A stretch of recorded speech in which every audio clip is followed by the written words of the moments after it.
Welcome out to another Trading Justice podcast. This is Mark Justice, joined with my brother Matt from Tackle Trading. And we're just two brothers who have a lot of experience and love discussing markets. And it's a fascinating backdrop, both from a technical big picture, from a price behavior standpoint. We're going to break it all down for you.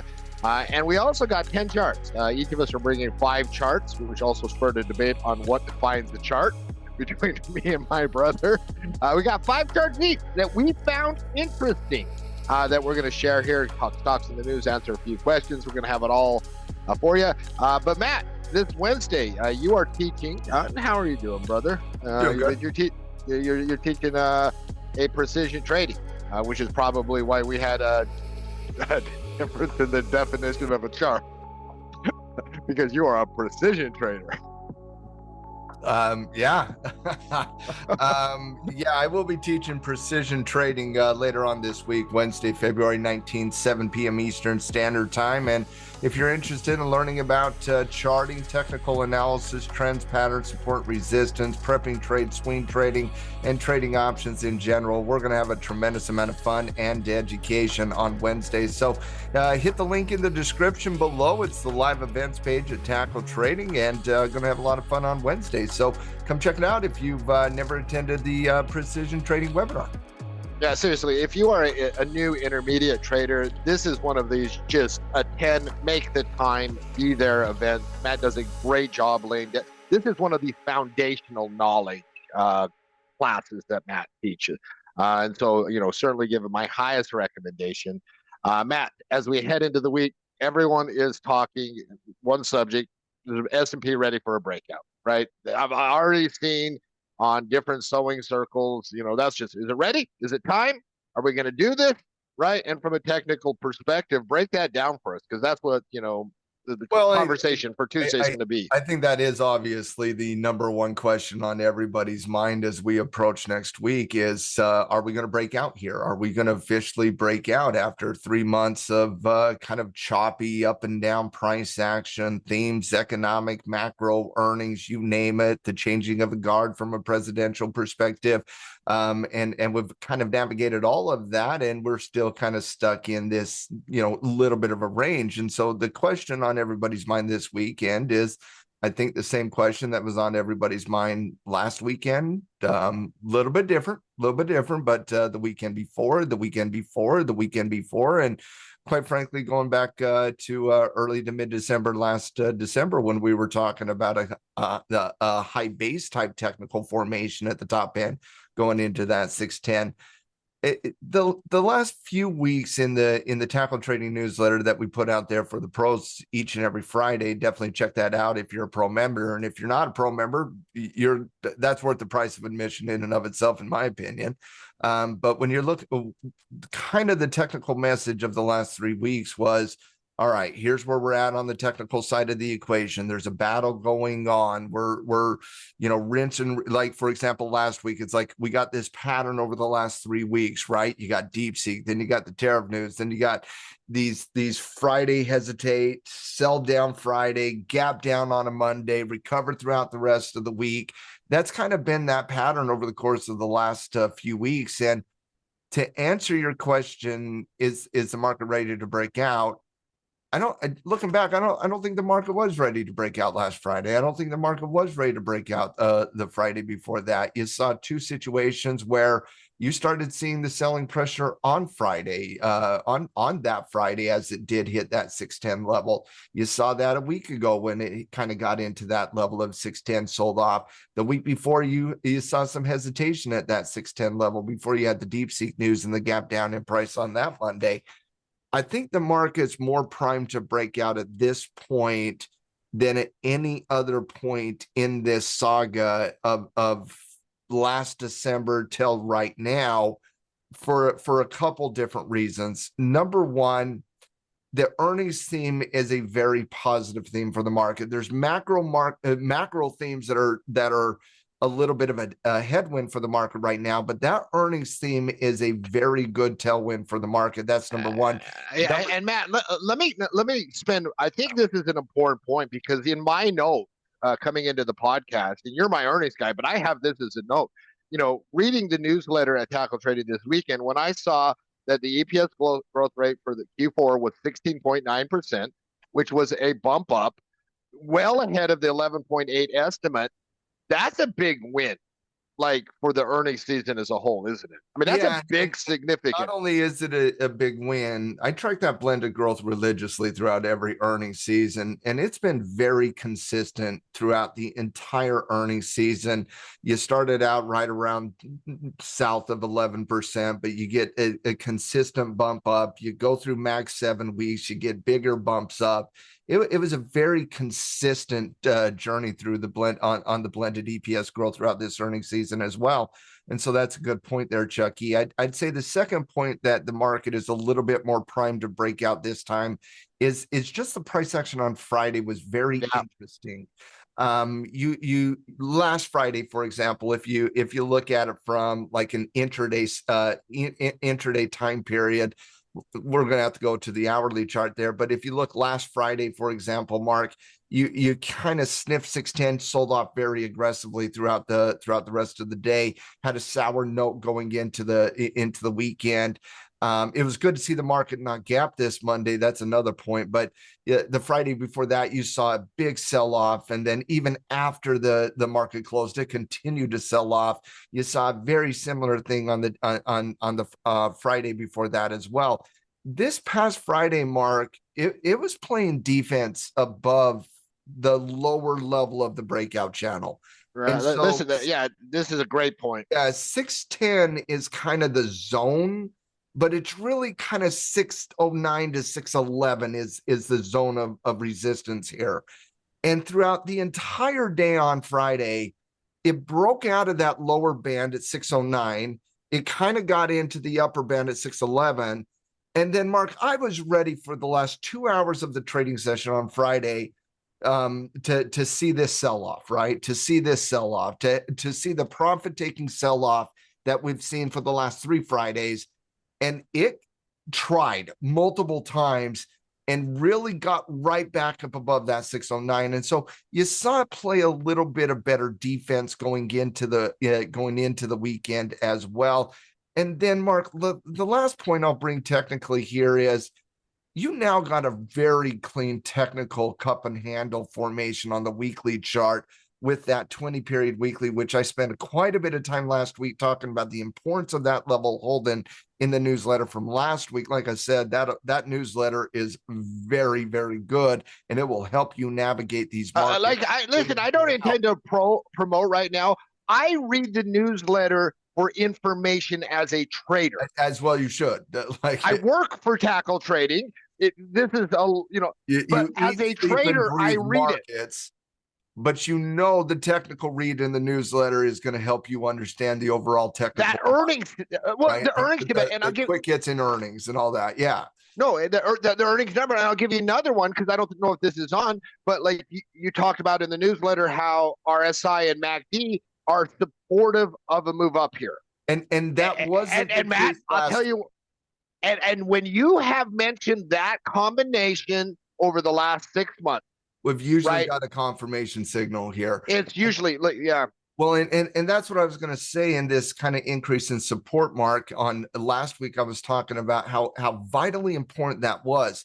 And it was not only vitally important to hold that support level on the 20 weekly because of the overall price action and the construction of this cup and handle technical formation, but exactly what you just brought up. When you're looking at your secondary indicators, like MACD, for example, it was getting close to a cross of the zero barrier right at that 590 level. And if you would have confirmed down, you would have had an algorithm sell program down, and that did not occur here. And because of that, you now see the bulls starting to pick up a little bit of steam. You're looking at the indicators are looking much better in a confirmation situation going into the breakout at 610 this week.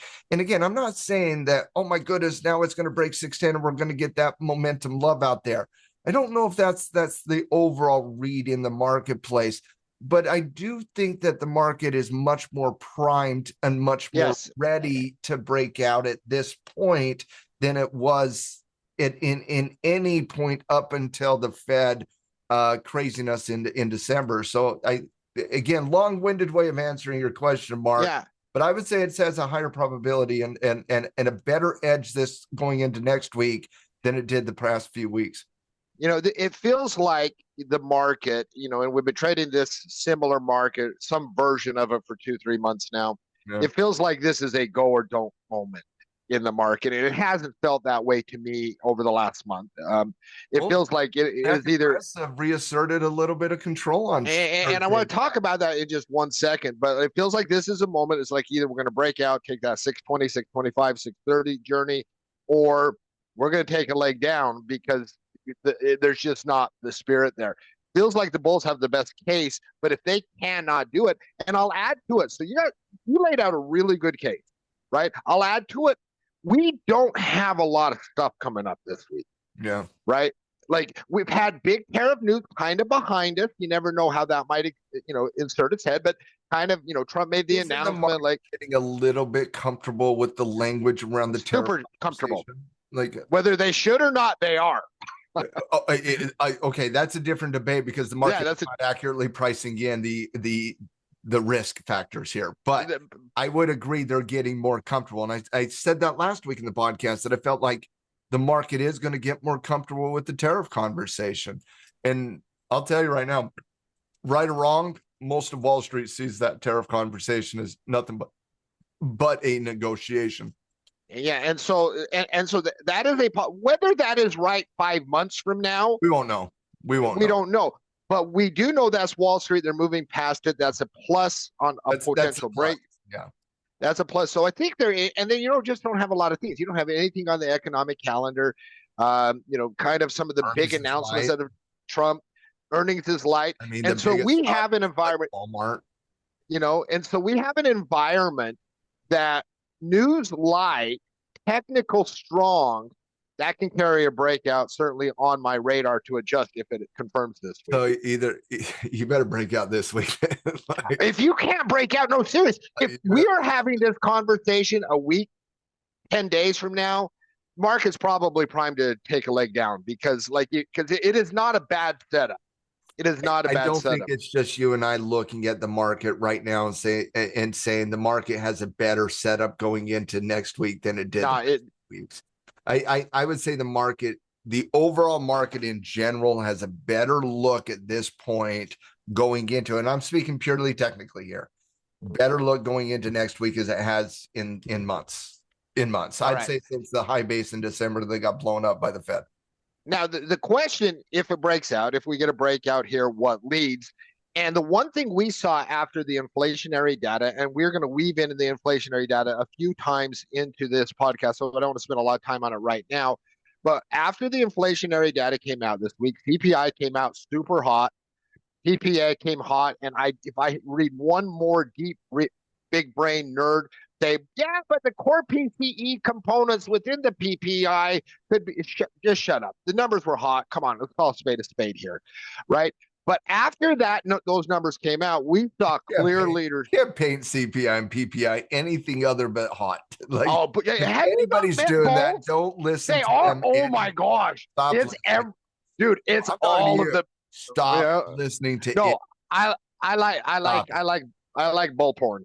Bulls, they can spin everything. I know you do. I know you do. But at the end of the day, if you're trying to paint this as anything other than concerning inflationary data, then you are. I promise you, they're out there doing that, Matt. You got some other issues. That's nonsense. Yeah, they're big banks trying to sell you.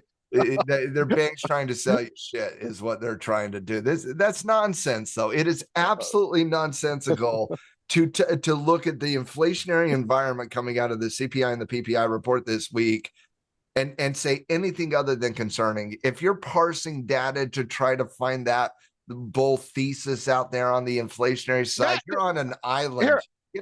Get off that island, man. It is the bull thesis. The components within them are friendly for the core PCE, and that's all the Fed cares about. That's the I know, right? Like, listen, it's what it is. You got to love Wall Street. You got to love Wall Street. So stupid. All right. So getting to my point, though, since that hot data came out, we saw leadership. We saw leadership out of ARC. We saw leadership out of growth. We saw leadership out of some of the old favorites, right? We didn't see great price action in other areas of the market, nothing concerning, but we saw this, and it's not the first time in recent years that we've seen bad news, right, from a headline perspective, translate into growth getting bit. I started feeling like it was early 23 and we were double dip inflationary conversation, and the Mag 7 was leading because they were seen as large mults. I kind of, and I'm not saying we're there yet. This is a different, slightly different environment, but there could be some of that playing out on the large multi side of the equation right now. But when you see, and again, markets always have a better chance of breaking out when tech is carrying the heavy load. Would you agree on that? Yeah. It's hard for the market to break out when this market is not breaking out unless it's on growth. Yeah. And so you had that last 2 days of the week, tech insert its momentum again.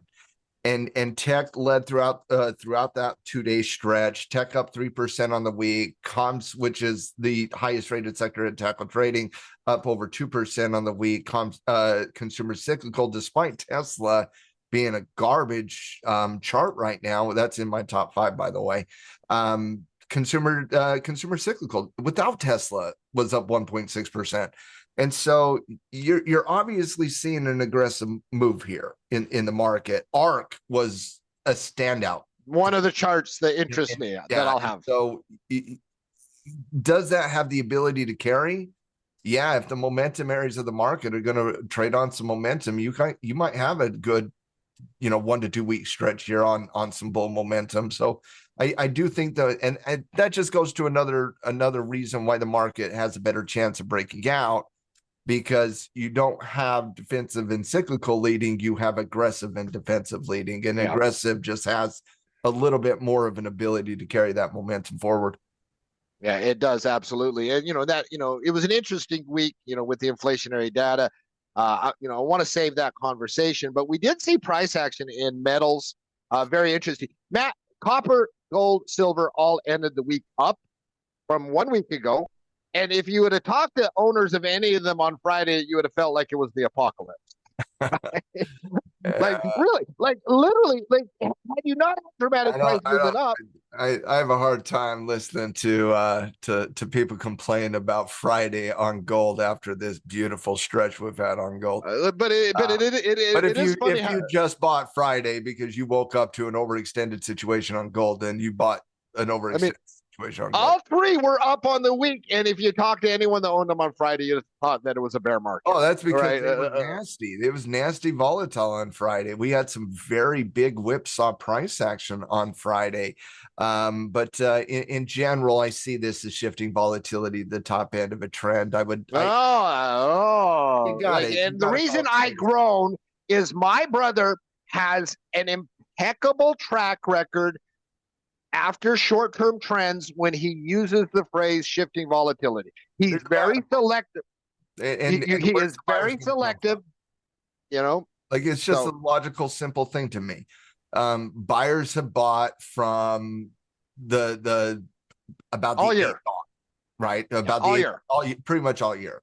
Okay, so now that you're at the top end of the trend, buyers have been pushing up the entire where's the buyers going to come from here to drive it further without some degree of consolidation or some degree of profit-taking environment. By the way, shifting volatility is just a way you see the top end of a short-term move in the marketplace. And so I would put this on the radar for some degree of consolidation or pullback analysis, but yeah, it's a little bit concerning at the top. I don't have the same read on silver, Mark. Silver's not at the top end of a little bit of a short-term move in the market. And so you have a situation on silver, and I'll talk a little bit about silver because it's in one of my top 5 stocks or charts. But this is one of those situations where it tested above a breakout channel, obviously came right back down, but I'll tell you what, I think you might want to discount that one. Reclaim 33. This looks really good on silver. So yeah, that is one of those classic. Don't pay attention to the wick if you break out. Yeah, it's doji, clean it up, re-break, but yeah. I would say gold in general, a little bit overextended, needs secondary development. I would say silver just needs a doji to clean that up. And on the copper side of the equation, Mark, I don't have a lot of interest in copper per se, but there are some interesting things happening on the bottoming of copper charts, like FCX has a little bit of a head and shoulders feel to it. Southern Copper starting to form off that low point on the chart as well. My chart's not pulling up here on Southern Copper, but it's got a pretty good W formation in and of itself as well there, Chucky. Yeah, and so it's going to be really interesting to watch, and we'll break that down in all of our pro products throughout the week. How price action performs in these areas of the market. A lot of moving pieces as we head into the week. Always enjoy our market Skyline conversation together. But, I was talking to you last night, Matt. I was like, you know what I want to do on the podcast this weekend? Mm-hmm. I want to do 10 charts that interest us, right? And I was like, you bring 5, I bring 5, and just different charts.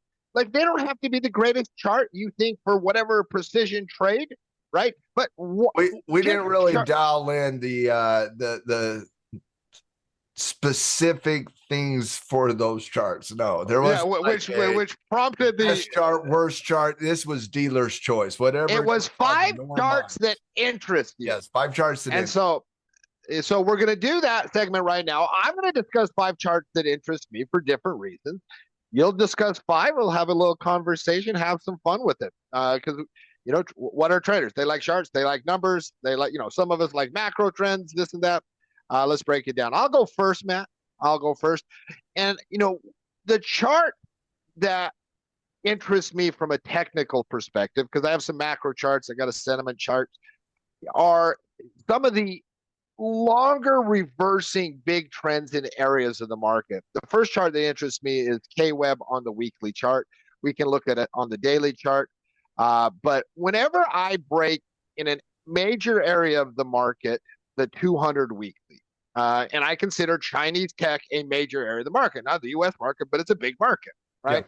Yeah. Whenever I'm breaking the 200 weekly, that catches my attention, and it brings something to mind that you say all the time. I'm not trying to catch a trade, I'm trying to catch a trend, right? Now, we catch trade here and there, but it's those trends that can produce 18 months of trades, right? That really are some of the difference makers. Now, I said on the podcast, I've said a few times last week, I'm like, listen, Chinese tech is trading well. It's trading well. Well, it's still trading well. Little overextended. I don't want to get into the quibbles on entry. I'm talking about larger formations here. You're coming off like a multi-year consolidation pattern, right? That you're trying to stretch out. So I love a multi-month consolidation pattern, multi-year consolidation pattern. I think there's some interesting things on China. Chinese tech is hot. The whole DeepSeek news, all valuation, but this is a reversal formation. ARK has a similar formation on another chart item. Once again, both of these are technical for me. Major areas of the market. Comment till after the all 5, right? It's up to you, man. You can inject whenever you want. Go ahead. Right? You go ahead. Do your 5. I'll go 5 and then we'll have a team. ARK, another similar situation. Multi-year, not month, consolidation pattern after a bigger sell-off. Trying to stretch your legs. This one's a little bit prettier, but trying to stretch your legs after these long, huge, and not only, and this is the thing that ARK, just from a pure technical perspective, similar looks above the 200 weekly, similar multi-year. ARK paused for several months, forming a nice little pattern before this breakout. So similar formation, similar thing, but ARK, and that's why it's prettier to me. You just traded sideways for a couple months. ARK has traded extremely well since the election. Since the election, ARK has just been one of the biggest winners in the market. Yeah, so that one is the election candle there. Yeah, I mean, you know what? Can you see where Trump was elected? Yeah, yep. And ARK has traded really well ever since. The next chart that really, really interests me is, more of a macro chart looking at manufacturing. This is something, because, we have things that interest us from a technical, from a thematic, right? S&P breakout, technical, what's leading, right? These type of things we break down. But I also like to get into the origination of trends. And one thing that has stood out to me in recent months, and it stood out to you too, because you and I have had conversations and different programmings on it, is we've seen an uptick in manufacturing data. Mhm. We have seen the PMI numbers on manufacturing, a couple months in a row, come into expansion. And it's not just here. We are seeing global manufacturing in this chart by Goldman Sachs.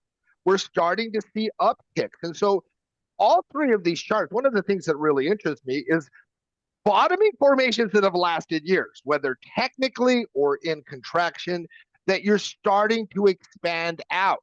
And if this is not just a blip on the radar on manufacturing, if in the United States and the globe, we're seeing an uptick, this has a huge ramification on lots of areas of the market, not just individual stocks that benefit, but in cyclical commodities, which would add to cyclical commodity, and those things are major areas. So all three of these kind of a bottoming. Fourth one's a little bit on the left field. It really interests me is the AAII bull bear indicator.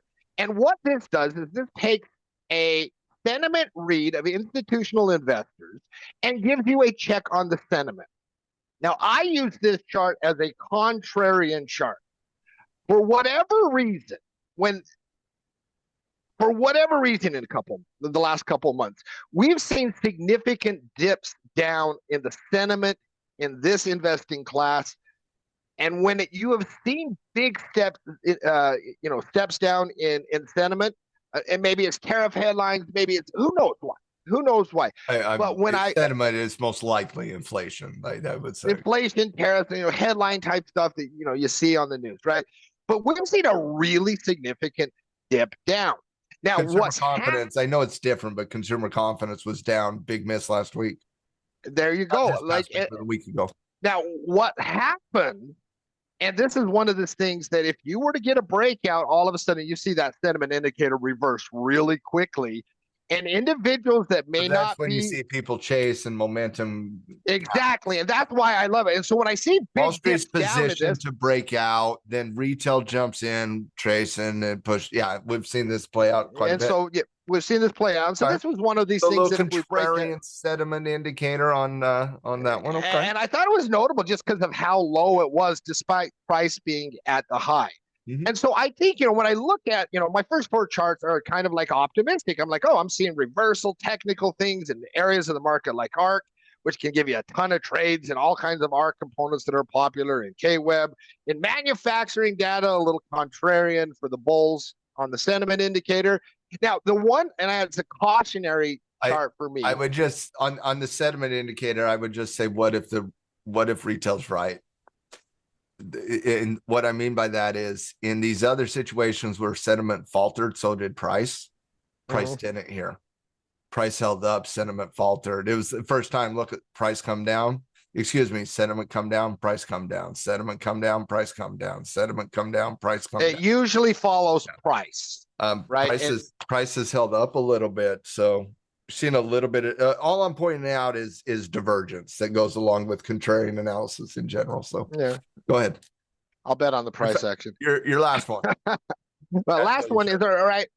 So and this is one of the things from a thematic standpoint. One thing we've seen in the economic data, we've seen red hot inflationary things. We've seen this for a couple straight weeks now. We saw it on PPI. We saw it on CPI. We saw it on the labor market readings. We saw it on the Michigan, inflationary numbers, like just really, hot inflationary numbers. But we've also seen growth measures like retail sales on Friday break to the downside. Maybe it's a blip on the radar, but if those two trends continue, growth metrics surprise to the Retail's downside. Going to be right on your fourth chart if those. Then inflation. You stole my joke. Sorry. You stole my joke because markets can battle all they want, but if you have growth going down and inflation going up, that's stagflation definition 101. And so it makes it important to keep it.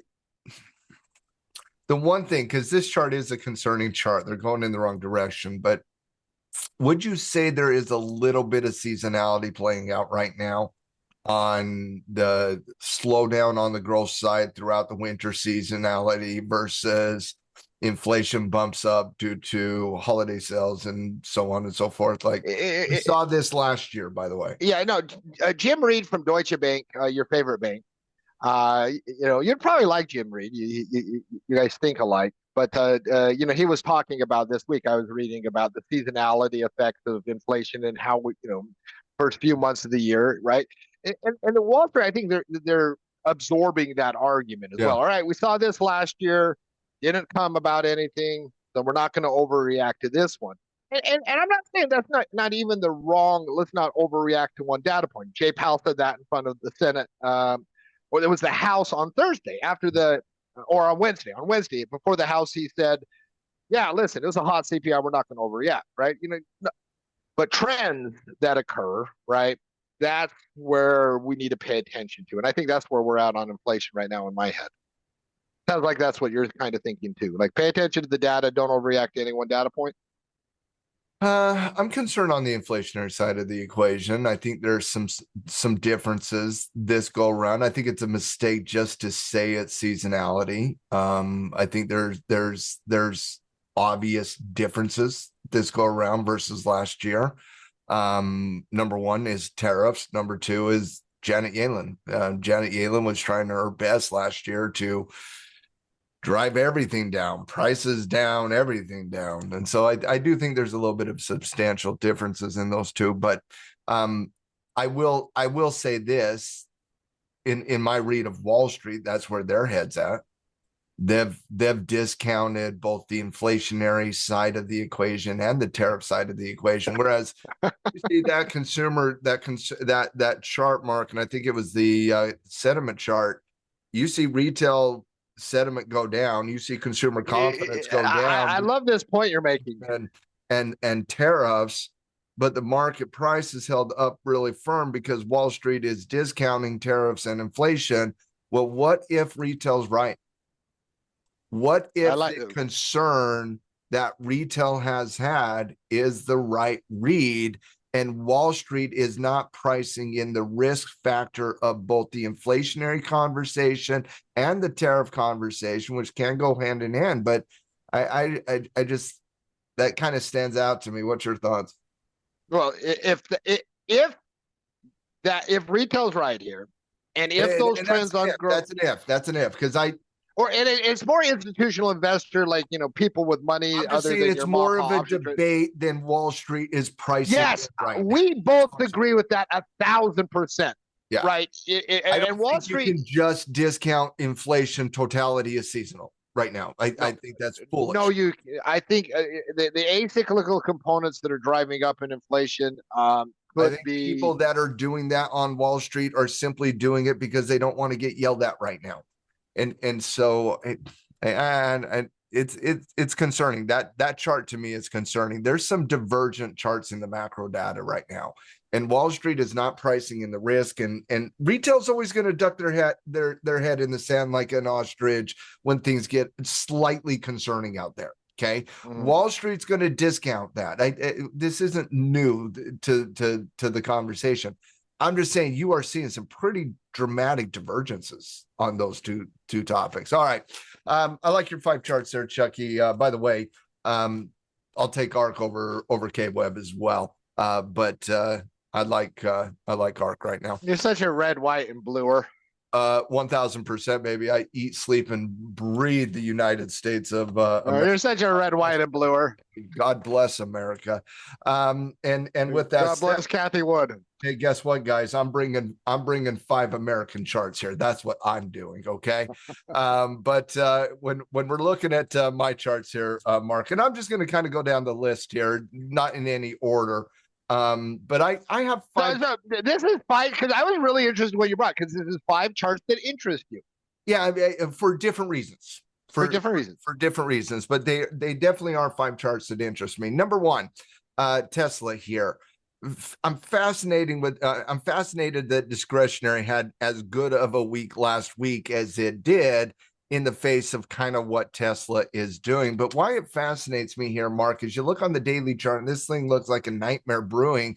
You look at the weekly chart, it kind of looks like just a bullish retracement. And so you got to tell of two time frames here. You got a short-term trend on the daily chart fighting a bearish retracement. You got a longer-term bullish retracement on the weekly chart. Which one of those is going to win out? Typically, it is the longer-term chart on those longer-term moving averages. But wait on a reversal. Could happen here on Tesla here. Nice little 325 support level. You're fighting the 20 weekly on the weekly time frame. That's a chart that does interest me, given the fact that these two time frames are divergent right now.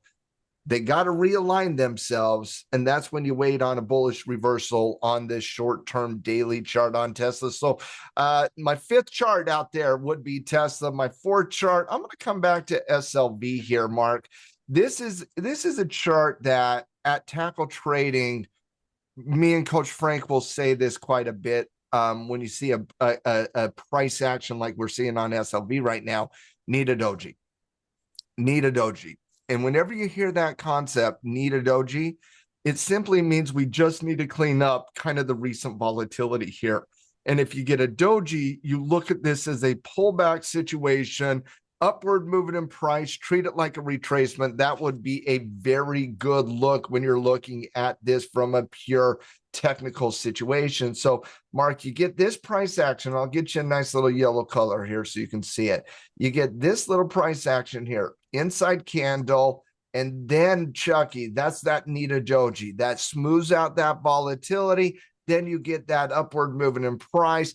That is that bullish engulfing type pattern that you love to see here. Give me a harami followed by a bullish engulfing candle. That is the need a doji technical candlestick pattern. Seeing the first candle on that on silver, that's my fourth chart. That does interest me right now. Let's move on. Let's talk about the third chart out there as well. And Mark, when you're looking at kind of the third chart that does interest me to a certain extent here, I'm going to go to Palantir here, Mark.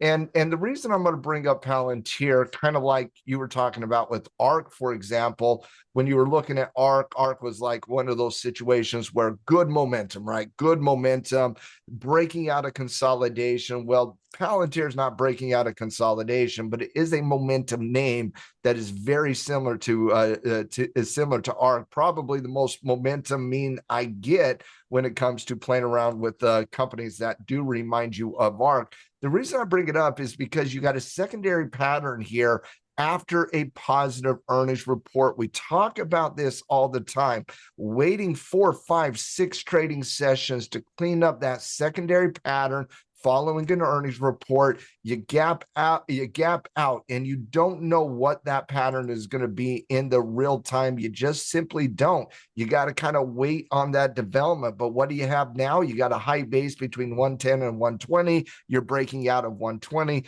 Palantir interests me for many, many, many reasons, but for our purposes here, it just interests me because it's got a really clean secondary pattern following a very impressive earnings report coming out of Palantir. And then the second chart that interests me here, Mark, is Intel here. And the new meme stock. The new meme stock. You want to call it a meme stock. Meme stocks don't go through 6 months of consolidation in a reversal. I'm sorry to be the bearer of bad news there, but that's not what meme stocks do. Meme stocks don't do this. They don't create clean technical charts. That's not what meme stocks do. You want to talk about a clean stock here, Mark? That weekly chart between the low level of 18.5 and 25, that's a clean reversal. You buy a little bit more time in this reversal, converts that 50 weekly against the 25 breakout channel. You, me, and other people are going to talk about Intel more so than those memes, but I get what you're talking about. A little bit of momentum this week, let that get dialed in. But that reversal on the weekly chart, you can scoff at it all you want. I got that little comment out of you. That's fine. This is a clean reversal with some momentum. And again, I would love secondary analysis here, Mark, but in terms of cleaning it up, buying a little bit more time, but Intel's that second chart. Yeah, you actually got me to put that one on my list to sell, and they could put on this week. It's got pretty. The foundation's too pretty. Yeah, the foundation's too pretty. And again, I would wait on a pullback here on that, right? you don't want to do it in an overextended shopping condition, but that reversal is interesting to me. And then Citibank here is the number one stock on my that does interest me here today. And Chucky, like I said, I didn't want to pick the best stocks out there. I wanted to pick five stocks I see now. I could teach a concept from more than absolutely anything. This breakout here, and again, you look at it on the daily chart, you really can't see the quality of what's happening here on Citibank. Citibank's longer term chart, you can't even see it on the 3-year weekly. You got to go out longer term. That 80 level was a level we talked about for weeks and weeks and weeks to tackle trading. Coach Frank has been all over this one on Citi. It broke out, Mark, and it's even on that longer term 10-year weekly chart doesn't do it justice. You got to go all the way out, Mark. This thing's breaking out of a level that has not been tested since the subprime, not the pandemic, Mark, not the 2018 market, not the 20, since all the way back during the subprime meltdown. You're breaking out of a mid-tier opportunity on Citi. So that's going to be my number one chart going into next week. Yeah, Matt took my 200 weeklies and he says, hold my beer, I'm going to raise you one. I'm going to give you a continuation pattern on the 200 monthly. Yeah, exactly. Exactly. That's what technicians. Well, listen, I already had things outlined on silver and Tesla. Palantir is just not my type of chart. Basically because I don't use stop losses and the pattern's pretty and that thing has too high a valuation for my taste. You got to use stop loss. That thing has. You have to use stop losses if you're involved with Palantir. You just do. So it's just not my thing. But you did get me to add Citi and Intel to my to-do list of things to do this week. Me is really, the story's got to be told a little bit more. Like I need more time and development in that reversal, but it's getting interesting. Yeah, absolutely. All right, let's break down into stocks we news. Thank you for that. I enjoyed that. Listen, we like charts. Like, some macro charts, a contrarian, a bunch of technical charts. We like charts. Not the last time we're going to do this segment. Let's do stocks in the news. Every week in the podcast, I bring 5 stocks to Matt that interest me for whatever reason. And then get Matt's take on it. We're going to start with Meta. We're going to start with Meta. Now, the only reason I am bringing Meta is because you set a record for the most up days in the history of the NASDAQ. Like the most consecutive updates. Legit. So as measured from the, 100. And so there's some red candles in there, but the close, that's only because of how they measured the candle. The close boy candles. Don't you look at those. Those closes were higher than the previous close. Set the record for the most consecutive updates in the history of NASDAQ. The Zuck, rocking and rolling. And that whenever you get a record like that. Ever since DeepSeek came out, Meta has been flying, but they also had the best earnings report out of the Mag 7. They just did. Like Microsoft was garbage, Google was boring, Apple I'm already bored even bringing them up. Meta, well, they're my next stock story. No, I'm talking earnings. I'm talking on the raw numbers on earnings. Meta was a standout. Yeah, most up days in a row in the history of the NASDAQ. I thought that was worth mentioning. Next story, as just alluded to, is Apple. You talked about this in the tackle today this week. They are partnering with Alibaba. Let me sneak in my Chinese tech love here. On their involvement with the iPhone. Now, I know this got a snarky response from you during the week on it would be nice if Apple could ever produce anything on their own, but they can't. So they got to go find good Chinese tech companies to work with. Well, China basically told Apple, you can't have American AI companies in China, so you got to find a Chinese partner to partner with on AI development. They chose Baba. Whatever, Apple. Well, so responded well, says the news, but I think that has more to do with just the fact that growth got a bid in general. I'm souring on Apple. I know you are. I know you are. I've heard it for listen, you do not like the fact that they can't develop anything on their own. I don't. And then they don't go out and buy companies. It's not like Apple's going out, hey, I'm going to go buy this company because then integrate. They're just like, hey, how can we have other people? At this point, they have to go get like 14 partners just to develop every aspect of the iPhone. Like, we're going into a technological information build out that we have never seen in human history. And the number one company from market cap can't get it right. Like that. Yeah, they've had too long. They're fat, bloated, and lazy. They need to go on a diet. Apple. I'm talking about Apple, that is. Well, this is also that you said that to me 3 or 4 months ago, and I've lost some weight since then. Look at me, my face is thinner, bro. You make fun of me. But by the way, I just think I'll reserve comment. My third story I don't know if I could have said what was in my head right there, so I just wanted to take it back. My third story is also Apple, because Buffett, and it gives me a chance to talk about a couple other ticker symbols here. Buffett's Berkshire came out with their what did they add, what did they hold last quarter, right? Always interesting. That's like as long as Warren Buffett is alive, that's gonna be interesting. Didn't sell any of his Apple. Did continue to sell Bank of America, though, which has been a trimming process for a long time. Not a lot of shaking and moving in this one. Did add more Oxy, though. In front of earnings. He does not he has not found a dip in Oxy that he has not enjoyed buying. Like you've been joking for over a year that he's going to own the whole company at this rate. Yeah, he's adding in front of. So the story isn't Apple, then it's Buffett. No, it gave me a chance to talk about what Buffett. So Buffett didn't touch Apple, right? General light quarter, not a lot of ads. He dumped Apple. He was dumping apples, did not sell any apples. Probably got down to his position size he's comfortable with on Apple. He's been dumping Bank of America. That's another. Continue to do that. Okay, so he continues to dump Bank of America. I wonder why he's dumping finance. That's an interesting one to me. But he's adding more energy.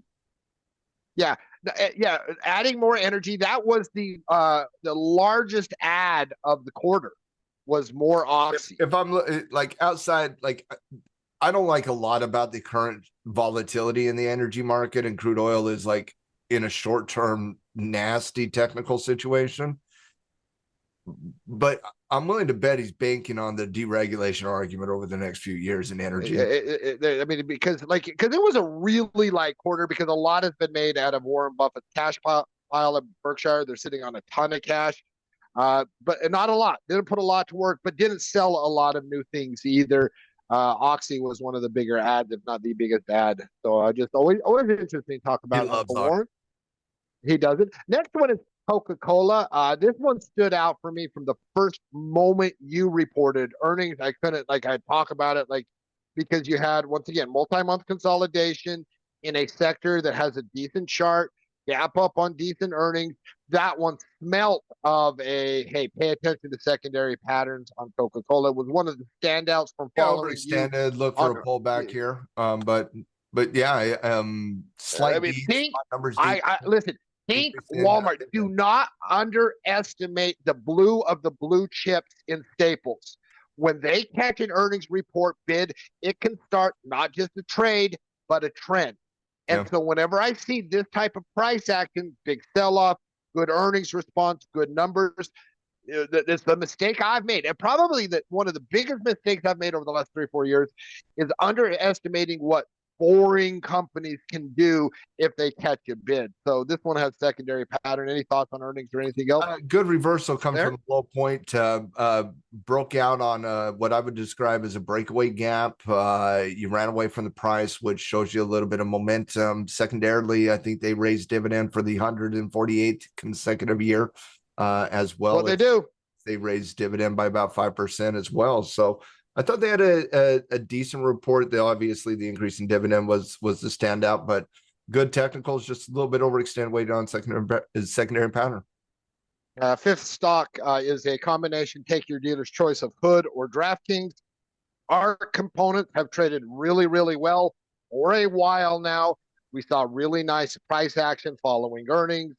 They just have traded well. DraftKings in particular is breaking out of a year-long, consolidation type pattern. Our components have traded well. They just have secondary patterns of the right. Don't underestimate when an area of the market gets hot and you see secondary patterns. Don't overcomplicate it. Yeah, looking at both of those DraftKings and Hood here, and this is more of a earnings, opinion instead of a technical one. But I just didn't understand the pricing on DraftKings on their earnings report. I didn't think they had a great earnings report. I didn't understand the gap. I didn't understand the runaway from the gap as strong as it did. I mean, just pure momentum on DraftKings, finished all the way to the high, and maybe it just kind of gapped above resistance, and you kind of know how momentum begets more momentum. I just think it's a component in the arc. And that's it too. Maybe that's it too, because disruptive innovation is getting a bid right now. But Hood had a legit good report. Hood had a legit, and this is not this is a company I'm very quick to rip on. Very quick to rip on. I would love to rip on Hood right now. I can't. They had a wonderful report, good guidance, massive beat on EPS, really stood out. I mean, just the rock star. Well done. All right, we're going to finish up our podcast taking a few questions from students. Pulled one from the lounge, two from questions emailed in. We'll start with the questions that were emailed in. First one is, I hear traders talk about scaling in, but still don't understand the concept. They specifically said, can you expand on this in the podcast? I like that. That they said, expand. So the concept of scaling in, Matt, how would you teach that in a 60-second, 90-second format? I would say the longer you set your butt in that chair, and the longer you do this, the more you're going to embrace scaling in and scaling out. Oh, 100%. It's a very, very, very normal. Don't eat the whole apple in one bite. No, you usually don't go full position. There's a wonderful commentary from what's the Tropic Thunder that I can't say right now, but you don't want to go full position here, guys. You just never go full position here. That's just not what you do. So scaling in and scaling out is just a very simple way of going partial position and then adding upon secondary formation, secondary patterns. There's a similar concept of dollar cost averaging on the investment side of the equation, but scaling in is just taking a partial position and then adding to the position on a secondary type thing. So for example, a very, and Mark, my Epic pen is just not working over here. I'd be drawing things, but let's say you got a multiple time frame pattern here, and you got a flag based pattern going into that multiple time frame breakout. Well, you might add a small position because you're front running, but then when it breaks out, you add to the position. And then when it starts to slow its momentum, you start to lock in profit, but you don't just go full, you take partial until you're out. And so you're just, dipping your toe in before you want to jump in, right? You that type of thing. Yeah. I mean, I look at it as let me take Bitcoin, for example. The most I will ever have in my portfolio of Bitcoin is 20%. You know how much I have now? 2. I was going to say probably less than 3. I have 2% of it in right now. Now, what conditions, and this is where scaling in or adding to, however you want to phrase it, what are the conditions that will get me to add, right? I will add on technical strength. I will add, because Bitcoin is a long-term belief, on severe technical weakness, right? So I'll know. Now, when you're stuck in the middle of mud, I want to be light. Mm-hmm. I want to be light.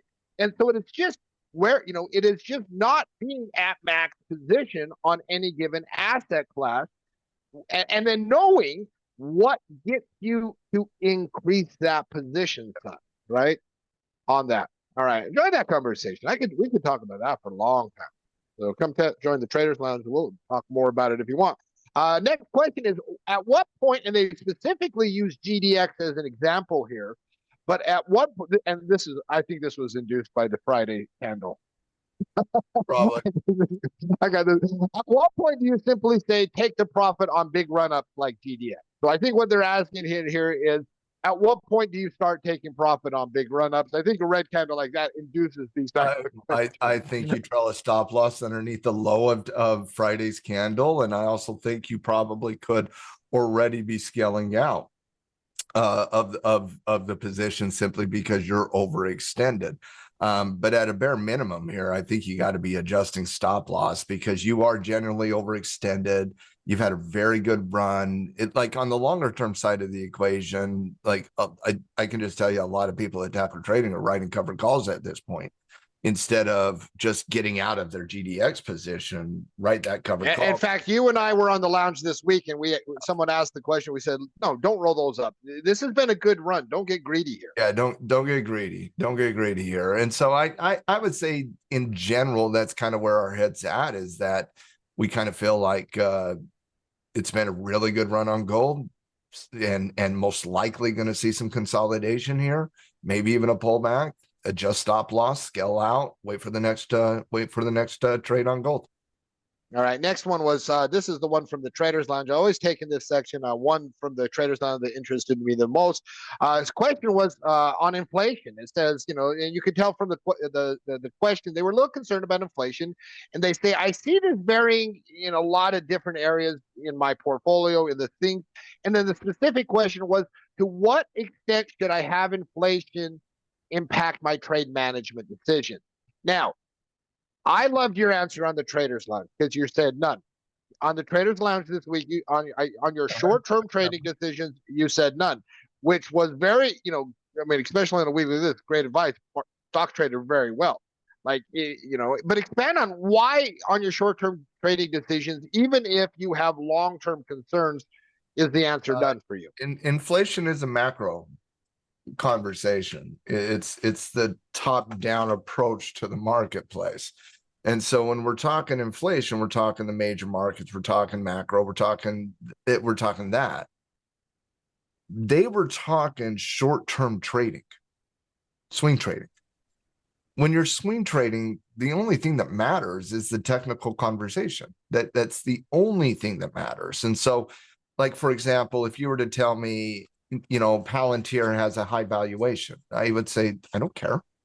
Like, why do I care? Why do I care if I'm looking at a short-term trade on Palantir?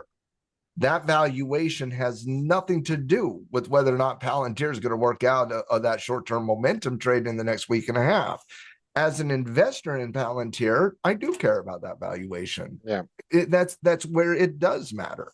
So as a trader, no, we're not going to care about valuation because that's a longer term conversation. We're not going to care about inflation because that's a longer term question. Now, do I care about when the CPI report comes out on what day? And yes, of course I do. But am I going to concern myself with inflation's going up? So how is that going to impact my swing trade? No, I'm not. Swing trades, you got to get to the point where you see the price action for what it is. You read the trend, you read the pattern, you read support and resistance, you read the momentum. Let those and don't get me wrong, I love talking inflation. I love talking. Oh my goodness. I have no doubt at some point in the next couple of months, we're going to do a whole podcast just on inflation. Like, I've done 3 parts of podcasts on inflation before. But that is an important conversation to dial in longer term. That's why we have reached gold ownership for 15 straight years in this podcast. And so I would say, just from a short-term perspective, Mark, it's just not part of the equation when you're thinking about holding a trade over the next 3 to 5 days. It's not even on the radar. Like, for example, it's not even on the radar this week. Listen, I could entertain all kind of bearish worries, but based on elements of the conversation we've had on this podcast, I will be adjusting things aggressively bullish on a confirmed breakout here, right? With an emphasis on growth areas of the market, right? That's how we do it as traders. That's how we do it. Matt, love the podcast. You got precision trading coming up.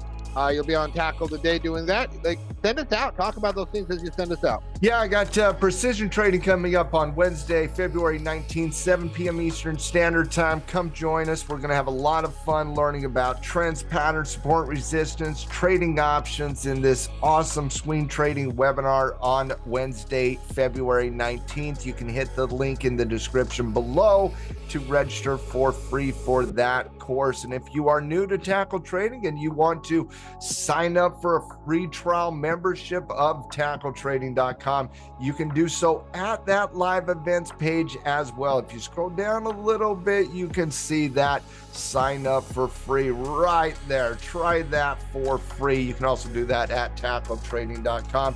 And best way, we've been asked how to support the podcast. Best way to support the podcast, as always, is to give us a like and share. Tell somebody about it. And if you love the podcast, make sure to hit that like button there on YouTube as well. I hope everybody has a wonderful, wonderful rest of their week. And if you need anything from us at Tackle Trading, hit us up at team@tackletrading.com, or you can hit us up in our Tackle Trading Discord channel as well. And with that said, hope everybody has a wonderful, wonderful week. Have a great week, everyone.